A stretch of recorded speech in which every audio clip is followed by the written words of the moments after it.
Hello students, so today in this session we are going to see a procedure, special procedure which we are conducting routinely in our department of medical imaging or radio diagnosis, that is intravenous urogram. The contents of today's session will be definition, indication, contraindication, risk factors, contrast media and its dose, mode of injection, then patient preparation, procedure, filming technique, complication and aftercare of the procedure. So definition, how do you define intravenous urogram? So that is, it is a radiographic examination of urinary tract including renal parenchyma, calyces and pelvis after intravenous injection of contrast media. In your normal anatomy you have studied how it appears, like how renal parenchyma is, where it is located, what are the how renal calyces is, how pelvis is. This all you have studied in normal anatomy, but in radiology point of view, in this IVU image you can see this is an IVU image which is contrast injected already, and then you can appreciate how renal parenchyma is, which is arrowed here, and I am also showing you in the in this arrow. And then calyces, these are all calyces, and here pelvis is there, renal pelvis, and urinary tract will continue.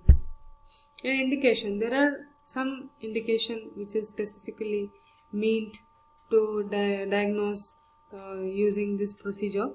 There are many indications. I have listed few indications which are commonly found in our department.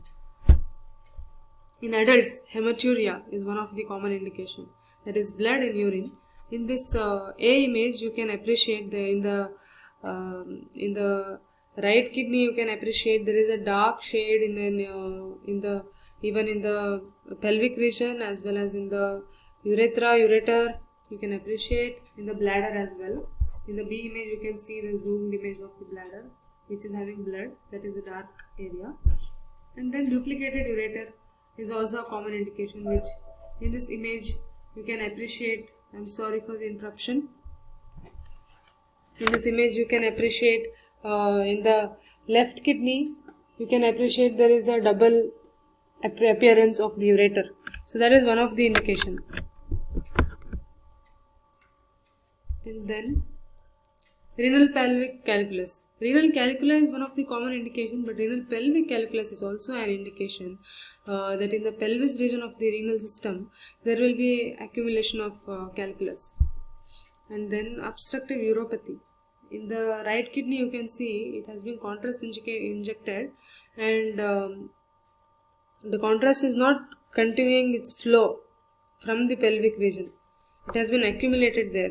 That's because of obstruction. There is complete obstruction in the renal pelvis, pelviureteric junction. And then urinary tract tuberculosis. And then there are some other indications as well, like differentiation of functions of both the kidneys. Suppose one kidney is not functioning as normal as another. For the comparison and for the diagnosis and treatment purpose, they will perform IVU. And if there is potential renal donors, then if the patient is undergoing any endourological procedure, then if they are undergoing any surgery of urinary tract, if they are suspecting any injury in the renal system, then if there is renal colic or flank pain, if it is, these are the indications for the intravenous urogram. So in children, most commonly is Vater syndrome, that is vertebral, anorectal, tracheoesophageal renal disease syndrome, that is renal syndrome. Syndrome is a group of disease of different organs. So it's also having a synonym, it is also known as Vacteral syndrome, which includes cardiac syndrome as well. Then pelviureteric junction obstruction. This is an pediatric IVU image where you can appreciate pelviureteric junction obstruction in both the kidneys. And then contraindication of this procedure is iodine sensitivity, pregnancy, severe history of anaphylaxis. Then risk factors, we have to consider if the form comes from cardiology department. Basically, there will be cardiac patient who are undergoing therapy or treatment regarding the cardiac functioning. And then if the patient is having such indication, we have to be careful while using contrast media. We should not use hyperosmolar contrast media. We have to use low osmolar contrast media to prevent cardiac failure. And then dehydration. While instructing the patient preparation, we have to be very careful. We should not ask patient to completely withdraw from the water. They have to intake water minimum at I think 15 to 20 ml they can consume to maintain not to be dehydrated. If in case the patient is diabetic patient and if dehydration happens, then the protein which is present in their body fluid will precipitate in renal tubules that cause anuria. That means absence of urine. They cannot pass urine. And then if the patient is child, the pediatric patient, if the patient undergo dehydration, then the thrombosis of renal vein or renal failure might occur. And then if the patient is diabetes with azotemia, then they are prone to nephrotoxic. That means contrast media will cause toxicity in the renal system and renal shutdown might occur. And then there is if there is any previous history of allergy, they will give some injectable steroids, that is 12 hours and 4 hours prior to the procedure, and non-ionic contrast agents will be used. Then history of pheochromocytoma, if it is there, contrast media we should not give. That is contraindication actually. If we give contrast media, that will cause hypertensive crisis. That is, it will precipitate and it will hypertensive crisis might happen. And then contrast media doses. Listen to me.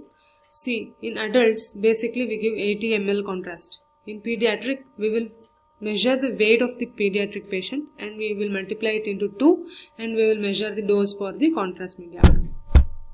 And then mode of injection will be median cubital vein. You can appreciate in the right side image which has been labeled each vein.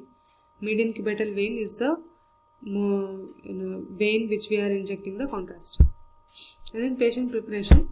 In adults, we will ask any history of diabetic mellitus, pheochromocytoma, renal disease or any allergy to drug or any specific food, and we will ask the patient for fasting for 3 hours and we will not dehydrate the patient.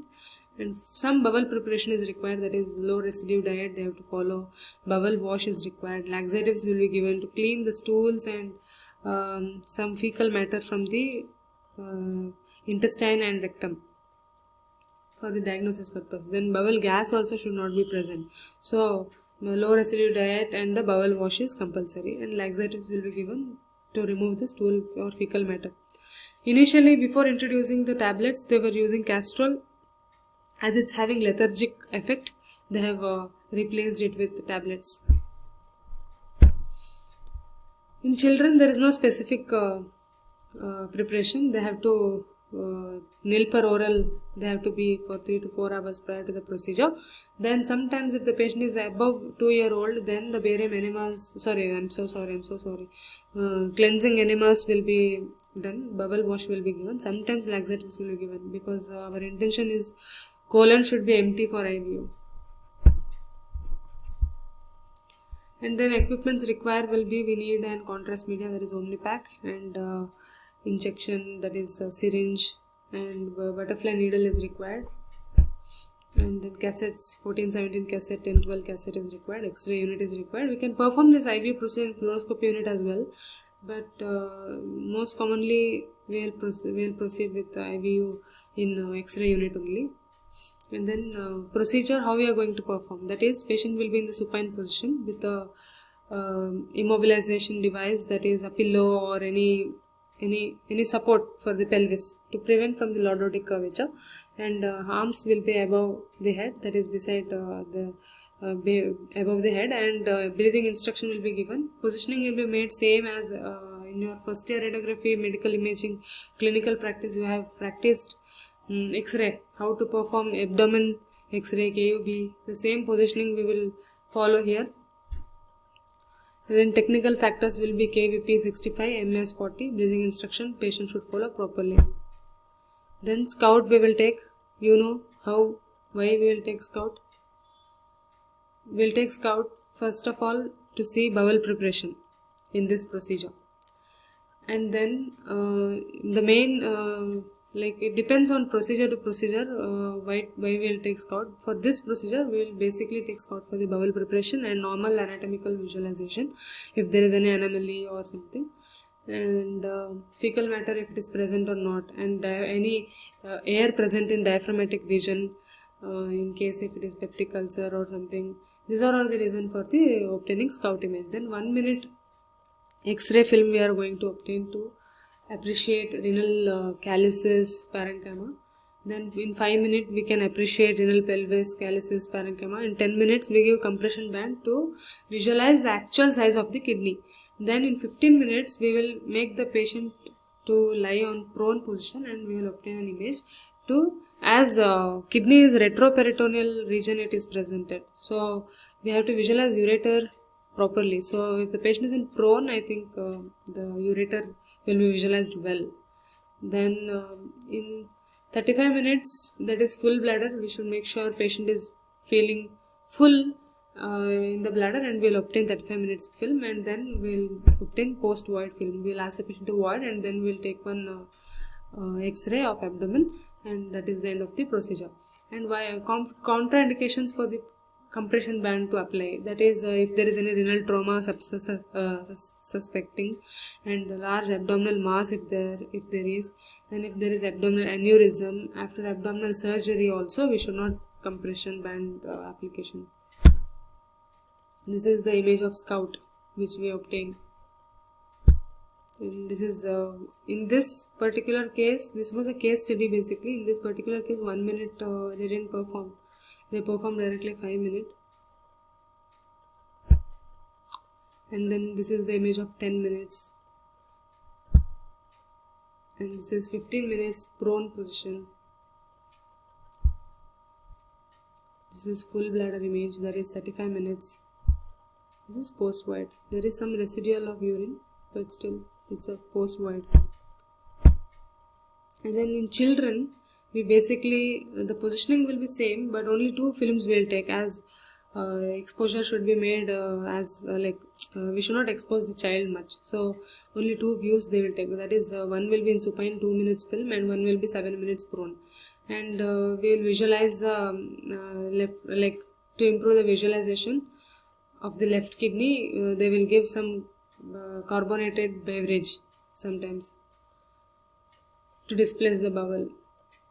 And then right kidney will be well visualized in 15 to 20 degree caudal tilted view through the liver. So only 2 contrast films will be taken, which is sufficient in IVU for child. And some complications after contrast injection in a patient. It can be pediatric or adult. It can be any. After injecting the contrast, some patients might occur minor reaction, intermediate reaction, severe reaction. So it's not very common, but sometimes it may happen. There are some management for that. That is separate topic, which in detailed discussion is required. And minor reaction will be usually nausea, vomiting, mild rash, light headache, mild dyspnea, like that. Intermediate reaction will be urticaria, edema, bronchospasm, laryngeal edema, dyspnea, hypotension, like that. And severe reaction will be circulatory collapse, pulmonary edema, severe angina, myocardial infarction, convulsions, coma, cardiac and respiratory arrest might happen. So these are all severe reaction due to contrast is very rare case, but minor reactions are common, and there are even intermediate is rare.